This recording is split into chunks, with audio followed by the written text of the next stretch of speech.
All right, let's jump right into the dramatic founding of the Mughal Empire.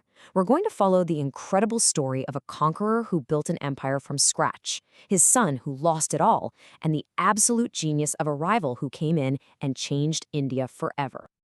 So, here's our game plan. We're going to start with the invasion, then watch the empire nearly crumble, and then see its unbelievable comeback. We'll focus on the three main players who really defined this whole period. Let's get into it. So, our story kicks off with a man named Zahiruddin Muhammad Babur. Now, he wasn't just some random warlord. This guy had a legendary family tree and this burning ambition to carve out an empire of his own. You've got to picture the scene in India around this time. The huge Delhi Sultanate was kind of falling apart. What you had was this patchwork of smaller kingdoms, all busy fighting with each other. This created a massive power vacuum. Basically the perfect opportunity for an ambitious outsider to come in and shake things up. And boy, was Babur an outsider. I mean, talk about a family tree.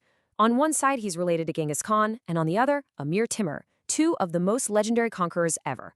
He became a ruler when he was just 11, lost everything, but he didn't give up. He fought back, captured Kabul, and then set his sights on the riches of India, especially after he got an invitation from a local governor who wanted help. And that invitation leads us straight to the First Battle of Panipat. Now, on paper, Ibrahim Lodi's army was way bigger, but it stood no chance against Babur's small, tight-knit force. The real game changer? Technology. Babur brought cannons to the fight, which was totally new for India at the time. It was like bringing a tank to a sword fight. His strategy and his tech led to a completely stunning victory.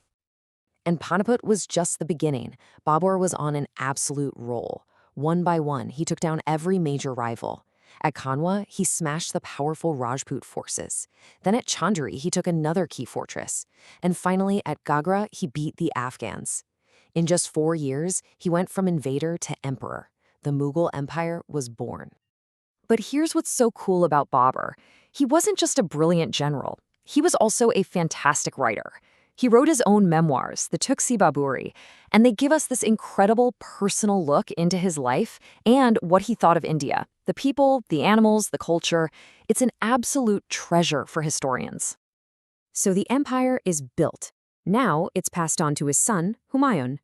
But as he was about to find out the hard way, building an empire and keeping one are two very, very different things. So what went so wrong for Humayun? Well, honestly, he was facing a perfect storm. The empire wasn't really a single unified thing yet. The Afghan chiefs Babur had defeated were just waiting for a chance to get their power back. And to make matters worse, his own brothers were plotting against him. On top of all that, he just didn't have that same ruthless drive his father did. And the biggest threat of all came from one man in particular, an Afghan chief named Sher Khan. This guy wasn't just another rebel. He was a strategic genius who was about to kick the Mughals out and build his own empire. At the Battle of Chausa, Sher Khan caught Humayun completely by surprise and just wiped out his army. Humayun was lucky to escape with his life. You'd think he'd learn, but the very next year at Kannauj, it was a repeat performance. Humayun was totally defeated and had to flee India, starting a long, miserable exile. So Sher Khan takes the throne and renames himself Sher Shah Suri. The legend says he got his name Sher, which means tiger, because as a young man, he killed one single-handedly. Pretty cool, right? Now, he only ruled for 5 years, but in that short time, he not only expanded his empire, but proved to be one of the most brilliant rulers India had ever seen. Okay, conquering is one thing, but what really made Sher Shah a legend was how he ran the place. In his super short reign, he created this whole new system of government that was so good, it basically became the instruction manual for future empires, including, you guessed it, the Mughals. He built this incredibly organized system. He took the whole empire and broke it down into smaller and smaller pieces, from provinces to districts, all the way down to individual villages.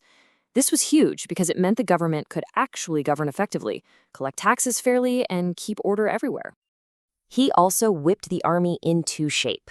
He brought back 2 old-school ideas. Dog, which was branding the army's horses so they couldn't be stolen or swapped out, and Chera, which was keeping a detailed file on every single soldier. Now, this might sound like boring paperwork, but think about it. It stopped corruption in its tracks and made the army loyal to the emperor, not just some local commander. But this was probably his masterpiece, his land tax system. He gave every farmer a document called a pata. It was basically a contract that spelled out exactly how much land they had and exactly how much tax they owed. This was a huge deal for the average person. It gave them security and protected them from greedy officials. It was fair, simple, and it worked. But wait, what about Humayun? Did he just disappear? Not a chance. While Sher Shah was busy being a genius ruler, Humayun was out in the wilderness just waiting for his moment. So let's see how the Mughals made their epic comeback. Can you imagine? 15 years. A king with no kingdom, wandering from place to place. But Humayun never ever gave up. During this time, his son, the future Emperor Akbar the Great, was born. He got help from the ruler of Persia, managed to take Kabul back from his own brother, and then he waited. When Sher Shah's sons proved to be weak rulers, Humayun saw his chance. In 1555, he marched back into India and took back his throne. What a comeback. Okay, let's take a breath. That was a lot of action, right? Conquest, collapse, comeback, the whole shebang. So to help you lock all this in for your revision, let's do a quick side-by-side of our three main guys. So let's break it down really simply. You've got Babur, he's the founder. Then there's his son, Humayun. His story is all about losing it and then winning it back. And right in the middle, you have Sher Shah, the great interrupter, the guy who, in just 5 years, created a system of government so good that the later Mughals, especially Akbar, basically copied his homework. And all of this leaves us with a really interesting question to think about. What's actually more powerful in the long run? A great army or a great idea? I mean, Babur's army won the land, no doubt about it. But it was Sher Shah's ideas about how to govern, how to create justice, and how to run an administration that built the real foundation for a lasting empire.